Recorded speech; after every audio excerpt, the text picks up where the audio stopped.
ನಮಸ್ತೆ ಎಜಿ ನ್ಯೂಸ್ಗೆ ಸ್ವಾಗತ.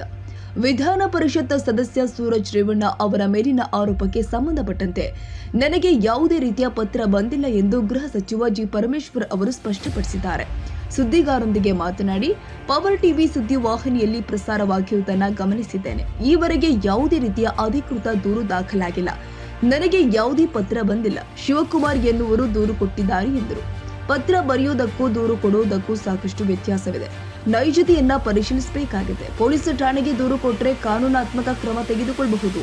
ಪವರ್ ಟಿವಿಯವರನ್ನ ಕರೆಸಿ ಎಲ್ಲಿ ಮಾಹಿತಿ ಸಿಕ್ಕಿದೆ ಎಂಬುದನ್ನು ಪಡೆಯಲಾಗುತ್ತೆ ಎಂದರು. ರಾಜ್ಯ ಸರ್ಕಾರಕ್ಕೆ ಹಣಕಾಸು ವ್ಯವಸ್ಥೆಯನ್ನ ಸರಿಯಾಗಿ ನೋಡಿಕೊಳ್ಳಲಾಗ್ತಾ ಇಲ್ಲ. ಏಜೆನ್ಸಿಗೆ ಕೊಟ್ಟಿದ್ದಾರೆ ಎಂಬ ಬಿಜೆಪಿ ಆರೋಪಕ್ಕೆ ಪ್ರತಿಕ್ರಿಯಿಸಿ, ಬಿಜೆಪಿಯವರು ತಮ್ಮ ಅಧಿಕಾರದ ಅವಧಿಯಲ್ಲಿ ರಾಜ್ಯದ ಹಣಕಾಸಿನ ಸ್ಥಿತಿ ಯಾವ ರೀತಿ ಇಟ್ಟಿದ್ರು ಎಂಬುದು ಇಡೀ ದೇಶಕ್ಕೆ ಗೊತ್ತಿದೆ. ಸಾಲ ಎಷ್ಟು ಮಾಡಿದ್ರು, ಏನೆಲ್ಲ ದಿವಾಳಿ ಎಬ್ಬಿಸಿ ಹೋಗಿದ್ರು ಅಂತ ಗೊತ್ತಿದೆ ಎಂದು ಬಿಜೆಪಿ ವಿರುದ್ಧ ಹರಿಹಾಯ್ದಿದ್ದಾರೆ. ರಾಜ್ಯದ ಅಭಿವೃದ್ಧಿ ಮತ್ತು ಬೆಳವಣಿಗೆಗೆ ನಾವು ಬದ್ಧವಾಗಿದ್ದೇವೆ. ಒಳ್ಳೆಯ ಆಡಳಿತ ನೀಡುತ್ತೀವಿ ಎಂದು ಚುನಾವಣಾ ಪೂರ್ವದಲ್ಲಿ ಜನರಿಗೆ ಭರವಸೆ ಕೊಟ್ಟಿದ್ದೇವೆ. ಗ್ಯಾರಂಟಿ ಕಾರ್ಯಕ್ರಮ ಕೊಟ್ಟಿರುವುದೇ ಇವರಿಗೆ ಹೊಟ್ಟೆ ಉರಿಯಾಗಿದೆ. ಬಿಜೆಪಿಯವರು ಯಾರು ಗ್ಯಾರಂಟಿ ಹಣ ತೆಗೆದುಕೊಳ್ತಾ ಇಲ್ವಾ? ನಾವು ಪಕ್ಷ ಇಟ್ಟುಕೊಂಡು ಕೆಲಸ ಮಾಡಿದ್ದೀವಾ? ಕಾಂಗ್ರೆಸ್ ಪಕ್ಷದವರಿಗೆ ಮಾತ್ರ ಯೋಜನೆ ಕೊಟ್ಟಿದ್ದೀವಾ ಎಂದು ಪ್ರಶ್ನೆ ಮಾಡಿದ್ದಾರೆ. ರಾಜ್ಯದ ಆರ್ಥಿಕ ಸ್ಥಿತಿಯನ್ನ ಯಾವ ರೀತಿಯಲ್ಲಿ ಸದೃಢ ಮಾಡಿಕೊಳ್ಳಬೇಕು, ಹೇಗೆ ಸರಿಪಡಿಸಿಕೊಳ್ಳಬೇಕು ಎಂದು ಸಲಹೆ ತೆಗೆದುಕೊಳ್ಳುವುದು ಇವರಿಗೆ ಹೊಟ್ಟೆ ಉರಿಯಾಗಿದೆ. ಉತ್ತರ ಕೊಡಲು ಆಗುವುದಿಲ್ಲ. ಇದಕ್ಕೆ ಎಲ್ಲಿಂದ ಔಷಧಿ ತರಲು ಸಾಧ್ಯ? ಹೆಚ್ಚು ಹಣ ಹೊಂದಿಸಿಕೊಂಡು ಇದರ ಮೂಲಕ ರಾಜ್ಯದಲ್ಲಿ ನೀರಾವರಿ ಯೋಜನೆ, ರಸ್ತೆ ಅಭಿವೃದ್ಧಿ ಮುಂತಾದ ಕೆಲಸಗಳಾಗಬೇಕಾಗಿದೆ ಎಂದರು. ಯಾವುದು ಕಂಪ್ಲೇಂಟ್ಸ್ ಹಾಸನ ಜಿಲ್ಲೆನಲ್ಲಾಗಲಿ ಅಥವಾ ಬೆಂಗಳೂರಿನಲ್ಲಾಗಲಿ ಯಾವುದು ಕಂಪ್ಲೇಂಟ್ ಬಂದಿಲ್ಲ. ನಾವು ಟಿ ವಿನವರು ಏನು ಹಾಕಿದ್ದಾರೆ, ನಮ್ಮ ಪವರ್ ಟಿ ವಿನವ್ರನ್ನೂ ಕೂಡ ಕೇಳ್ತಾ ಇದ್ದೀವಿ. ಅವರಿಗೆ ಎಲ್ಲಿಂದ ಮಾಹಿತಿಗಳು ಸಿಕ್ಕಿದೆ, ಯಾವ ರೀತಿ ಸಿಕ್ಕಿದೆ ಅನ್ನೋದನ್ನು ಕೂಡ ಈಗ ಅವರನ್ನು ಕೂಡ ಕೇಳ್ತಾ ಇದ್ದೀವಿ. ಯಾಕೆಂದರೆ ಕಂಪ್ಲೇಂಟ್ಸ್ ಇನ್ನೂ ಬಂದಿಲ್ಲ. ನಮಗೆ ಅಧಿಕೃತವಾಗಿ ಯಾವುದೇ ಪೊಲೀಸ್ ಸ್ಟೇಷನಲ್ಲಿ ಇಲ್ಲಿವರೆಗೂ ಕಂಪ್ಲೇಂಟ್ ಲಾಡ್ಜ್ ಆಗಿದೆ. ಕಂಪ್ಲೇಂಟ್ ಬಂದ ಮೇಲೆ ಅದನ್ನು ಕ್ರಮ ತಗೊಳ್ತೀವಿ. ಅದಕ್ಕೆ ಮೊದಲು ಟಿ ವಿಯವರು ಏನು ಹಾಕಿದ್ದಾರೆ, ನಮ್ಮ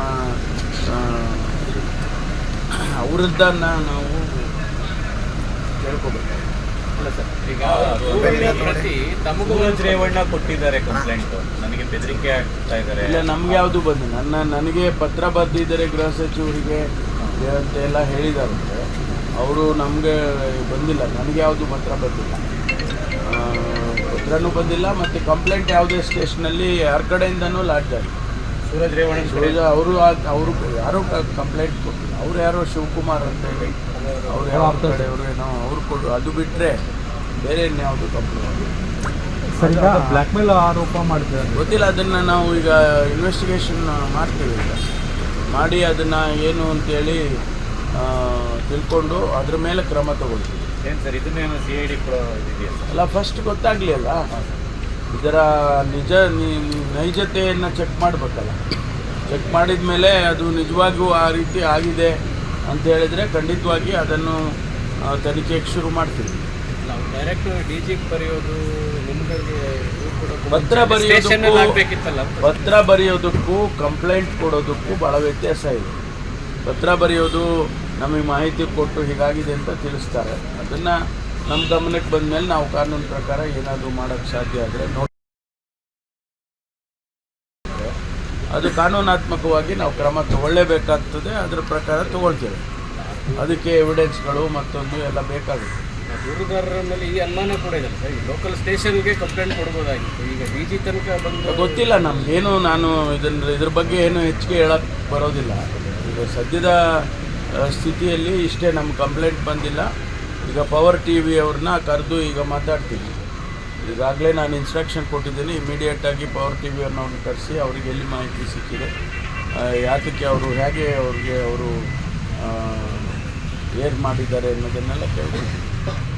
ಈಗ ರಾಜ್ಯದ ಹಣಕಾಸು ವ್ಯವಸ್ಥೆ ನೋಡ್ಕೊಳ್ಳೋಕ್ಕೆ ಸರ್ಕಾರ ಕಡೆಯಿಂದ ಆಗ್ತಾ ಇಲ್ಲ. ಹಾಗಾಗಿ ಫಾರೆನ್ಸಿಕ್ ಕಂಪನಿಗೆ ಏಜೆನ್ಸಿ ಕೊಟ್ಟಿದೆ ಅನ್ನೋದು ಬಿಜೆಪಿ ಅವರೊಂದು ಆರೋಪ ಸರ್. ಬಿಡ್ರಿ, ಅವ್ರು ಏನು ಹೇಳ್ತಾರೆ ಅಂತ ಗೊತ್ತಿದೆ ನಮಗೆ.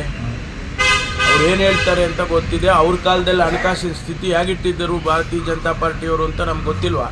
ಇಡೀ ದೇಶಕ್ಕೆ ಗೊತ್ತಿದೆ. ಅದ್ರ ಸಾಲ ಎಷ್ಟು ಮಾಡಿದ್ರು, ಅದಕ್ಕೆ ಏನೆಲ್ಲ ದಿವಾಳಿ ಎಬ್ಬಿಸೋಗಿದ್ರು ಅಂತ ಗೊತ್ತಿದೆ ನಮಗೆ.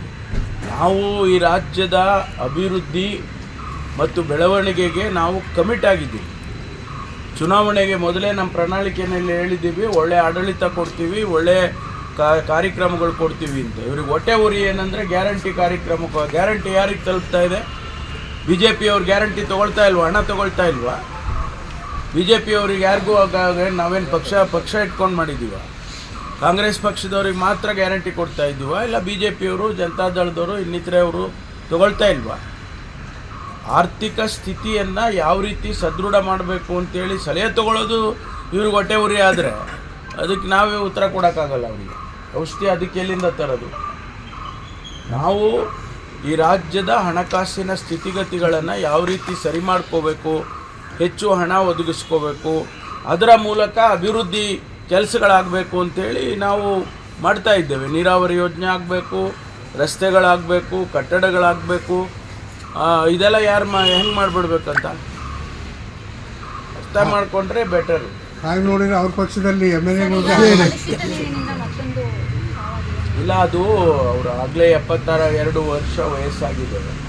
ಅವರು ಮೊದಲೇ ಅವರಿಗೆ ಹುಷಾರಿರಲಿಲ್ಲ. ಈ ಸಂದರ್ಭದಲ್ಲಿ ಅವ್ರನ್ನ ಅಡ್ಮಿಟ್ ಮಾಡಿದ್ರು. ಅವರು ತೀರ್ಕೊಂಡಿದ್ದಾರೆ, ಹಾರ್ಟ್ ಅಟ್ಯಾಕ್ ಆಗಿ ತೀರ್ಕೊಂಡಿದ್ದಾರೆ. ಇದರಿಂದ ಆಗಿದೆ ಅಂತ ಹೇಳಿ ಹೇಳಕ್ಕೆ ಬರೋದಿಲ್ಲ ಅಂತೇಳಿ ಅವರು ನಮ್ಮ ಡೆಪ್ಯೂಟಿ ಕಮಿಷನರು, ಹೆಲ್ತ್ ಆಫೀಸರ್ಸ್ ಎಲ್ಲ ಹೇಳಿದರು. ಹಾಗಾಗಿ ಅದು ಅವರು ತೀರ್ಕೊಂಡಿದ್ದಾರೆ. ಓಕೆ. ತಾಜಾ ಸುದ್ದಿಗಾಗಿ AJ News 24/7 ಗೆ ಸಬ್ಸ್ಕ್ರೈಬ್ ಮಾಡಿ ಮತ್ತು ಬೆಲ್ ಐಕಾನ್ ಒತ್ತಿ ತಪ್ಪದೇ ಲಿಂಕ್ ಶೇರ್ ಮಾಡಿ.